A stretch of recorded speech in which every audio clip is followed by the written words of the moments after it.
When people define themselves as middle camp, maybe that's a term for themselves. There is no middle camp. Or light. There is only a blue camp, a yellow camp, and no camp.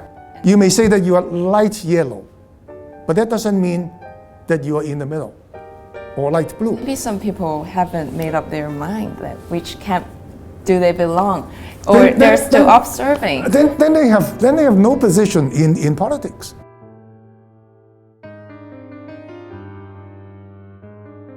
For some of us, we do care about politics, so maybe we read a lot about like what's happening in Hong Kong and also from the world, and we will analyze by ourselves. But for some common people or some like common youngsters of Hong Kong, they probably just read from certain media and they are not able to like make a clear judgment. They might be misled by some so-called political idol. But for the pro-establishment camp, we seldom see like any political characters or young powers who can voice out their voice in the international society at some crucial times of Hong Kong. And what do you think of it? What's your comment on this? There are two reasons for that, for the phenomenon you just referred to. First, good political leadership usually manifests itself, usually shows itself in defiance of the establishment. Think of this, think of, say, two young men. Well, there's no gender discrimination, right? It's easier to say Person or men person. thinking of going into politics. Say if one believes in the government, if one believes that one country, two systems is working fine for Hong Kong, he believes that the central government, the Hong Kong government, they know best and they're doing their best. Now I want to go into politics. What do? I support the government. So I find a place either in the government or in the pro-establishment party, win a seat in the LegCo, and then I support the government. Another young man, why does he go into politics? He sees the inequalities in our society. He sees the mistakes the government has been working. What does he do? He wants to correct those mistakes. He wants to do away with the inequalities. He has to fight. He has to fight against the very strong establishment. And that requires political leadership. Of course, now it's working against the hostility coming from the West. It's still the case. But when everything is going fine, when as a young man, you believe that the government's doing well, that your mission is to support the government. In that case, political leadership doesn't have a very important place.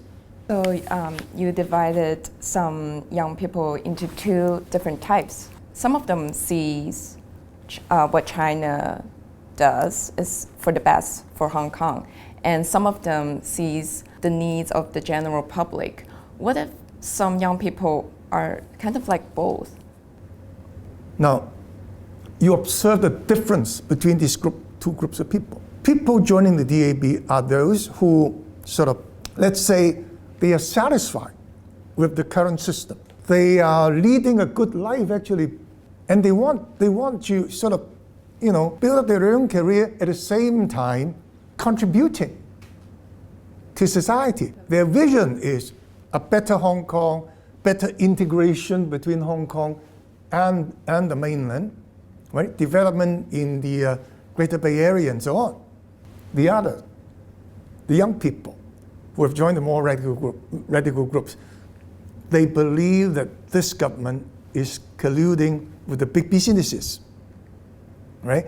Causing the growth in the wealth gap in Hong Kong, the growth of the inequality gap in Hong Kong. Why are some, the tycoons in Hong Kong getting so rich, whereas the low-income families, they're suffering? Why? So they want to change the system. They want to fight against the government, fight against the system. So they have different mentalities. So your question, what if a young man has both? No, you can't. You either work with the system. You believe the system is okay. Oh, right? There may be drawbacks in our system. I work to improve it. And I'm telling you, usually it is the latter category. Those people who want to challenge the system that would need the political skills, right? Because they were working against a very strong establishment. Or they say they need a so-called leadership or so-called Yes, political idol to lead them. They need leadership. What if you believe in the system in general, but you can see that there are actually some drawbacks, some glitches of the system, and you also want to help to fix it? Then what should you do?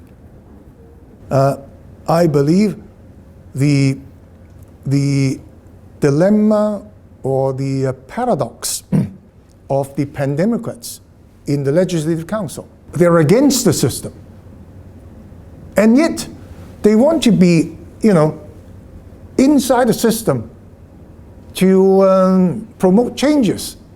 So that's all wrong. That's all wrong. You want to become a member of the Legislative Council, you have to take the oath. You have to swear that you uphold the basic law. And you must swear allegiance to the SAR. Right? So if after taking the oath, you're working against the system as stipulated in the basic law, and you're working against the SAR government, then you're breaking your oath. Right?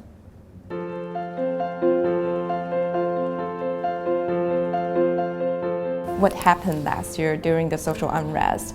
You actually went into PolyU to talk to the youngsters. What do you think of, what makes you to do it? Very simple reason. I wanted to bring them out. A group of friends, we were actually holding a meeting that afternoon, and from the information we were receiving, we knew that the situation in PolyU was getting more and more dangerous for the young people inside. And I actually got calls for help from some of the young people. And so the purpose of our visit was very simple. We wanted to bring them out safely. That's it. So how do you feel after going in and then coming out? And also, did you talk to the young people, what's going on with their mind that makes them stay in PolyU to fight? Most of the young people I talked to in PolyU had no idea that they were putting themselves in such danger. I talked to many students, young university students and secondary school students. And they all told me when they went into the PolyU, say the previous day or 2 days ago, they never expected that they would not be able to leave. Only very few of them were prepared to engage themselves in violent action, like throwing petrol bombs. Right?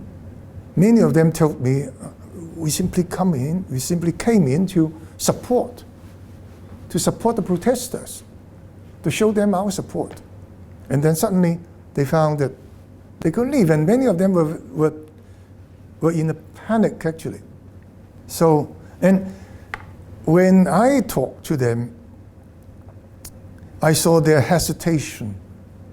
They found themselves in a sort of dilemma because I told them what they had to. Of course, they had to bear the consequences of their own actions, because the police had warned earlier that day that if they did not leave early, they would be arrested and charged with rioting.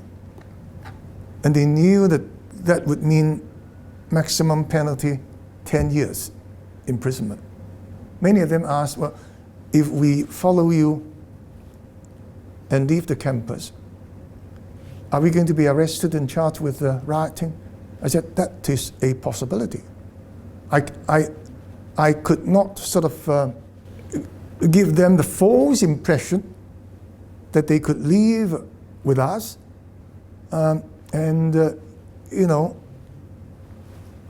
would be free from any legal responsibility. I could not give them that false impression. Fortunately, I believe several hundred people left, and very few of them have been charged, actually. Some young people, they support democracy, they believe in some goodwill, but somehow they turn really radical. Like, what do you think that makes them to become so radical? I've been to a large number of schools, talking to many students, and almost invariably, everywhere I went, young people would ask me this question: Mr. Zhang, what should we do if we keep talking to the government and the government refuses to listen to us? So this explains where these so-called radical ideas and actions came from.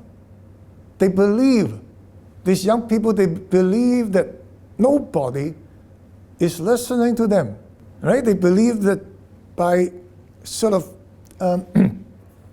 voicing out in a peaceful way,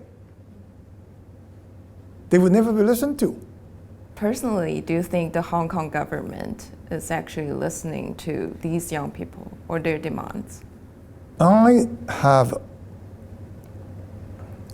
compared government officials in Hong Kong with those in Singapore, for example. Because when I was still an active member in the DAB, we, I think some years ago, we visited Singapore for the very specific purpose of observing how their ministers, how their political party, well, not political parties, but one political party, the PAP in Singapore, how it worked. We made contact with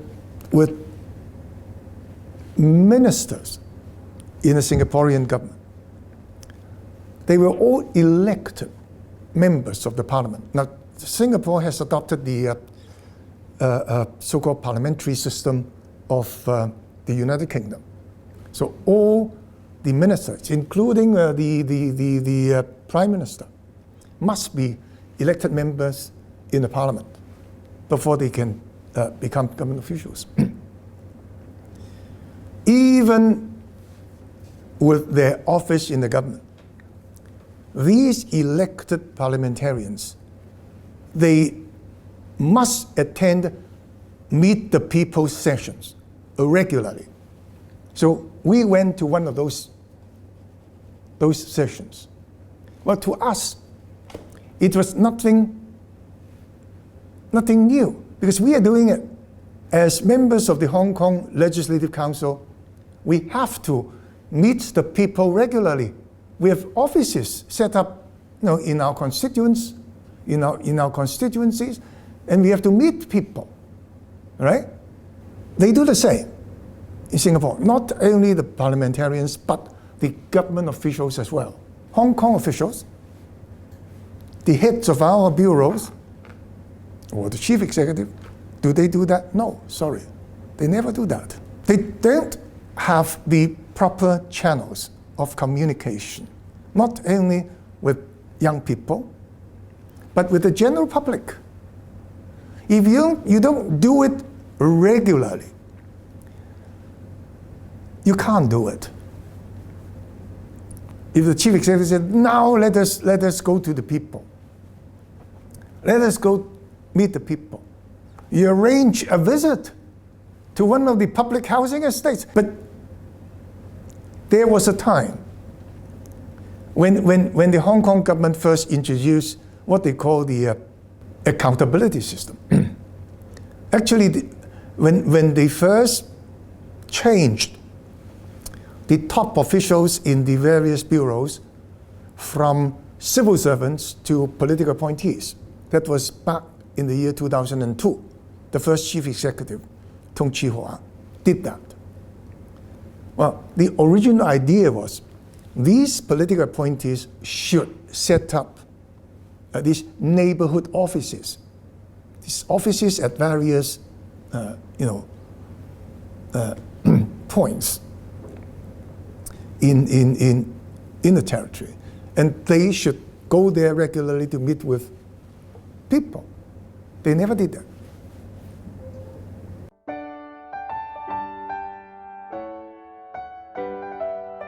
So at the very beginning of our interview, I asked you to introduce yourself because I know that you have so many roles that you're playing at the moment. You're a YouTuber, you do write articles, you take interviews, and you're also working in the school. So how did you define your roles? I would like people to listen to me, not because of my roles, not because of my positions, former positions or current positions, but because they find what I say interesting or worth listening to. My published articles very often have been criticized very strongly by readers. Well, to me, that's good. At least there are readers, right? The worst thing for someone publishing an article or making a speech in public is that no one pays attention to it. So, you mean my role? I'm a retiree. I retired. Right. I talk to people when they want to talk to me, like you. I write, yes, I'm fond of writing, expressing myself. I write to satisfy my own, urge to express myself. And when the media are willing to publish my writings, so I'm very happy. That's it. What can I do? And then I wait. I wait for the pendulum to swing back. What's actually happening in Hong Kong and what has been happening in Hong Kong in the last couple of years. I don't think, people I see every day, most of them, they're not very happy. I hope that the situation will change and people will see a better day.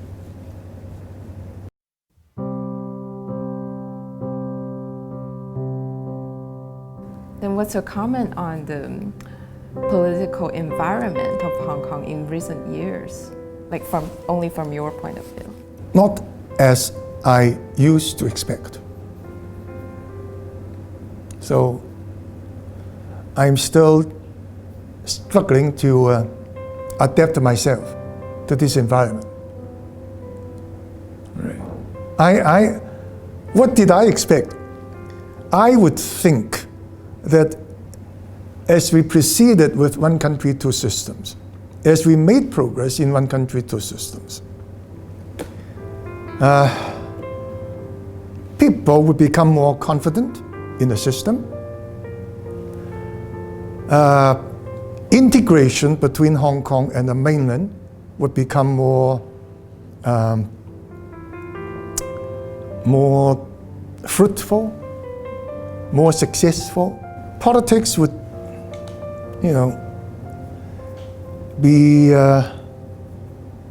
regarded in a more positive way by the general public in Hong Kong and by the central government. A new generation of politicians who know Hong Kong and China better than their predecessors, who know one country, two systems better than former generations, should lead Hong Kong forward. That's what I expected, right? That's what I would think progress in one country, two systems should mean.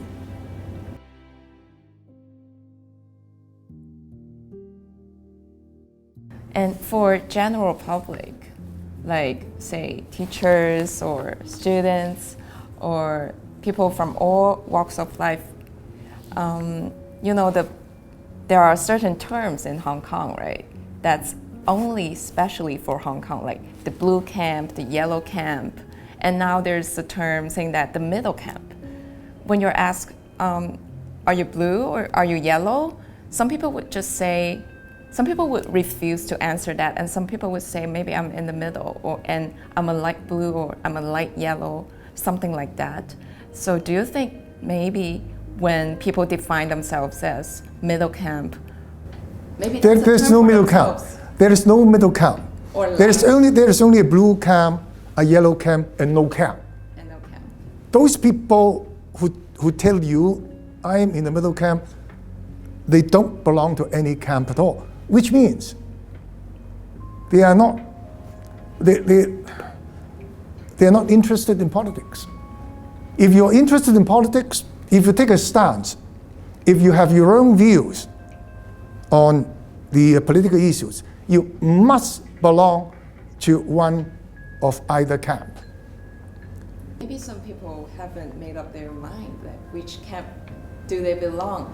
Then they have no position in politics if they haven't made up their mind. Yeah, they're just. This is it. In normal times,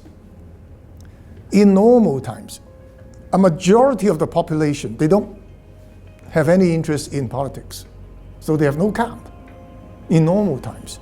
For those who don't have interest in politics, or they don't want to tag themselves with blue or yellow, do you think they can make Hong Kong a better place? Of course. As I said, in normal time, very few people were actually involved in politics. Just like a situation in other parts of China, situation in the mainland, all right? The vast majority of Chinese people today are engaged in what you may call non-political or apolitical activities, and they are making China a much better place than before. Only during the Cultural Revolution did we see almost everybody involved in politics, and that brought disaster. I guess that's most of my questions, but I also would like to see if my colleague, could you introduce our platform to Mr. Because I feel like he doesn't know anything about our platform. I guess we are the people who are working hard in our own position, and we just try to do something different. This is why we try to connect with you. Yes. Our slogan is through dots we connect. We say a Chinese version of it. It's not like a direct translate. 讓世界看到彩色嘅香港，讓香港看到彩色嘅世界。It's very ambitious. Okay. Why are you doing it? We want Hong Kong to be better.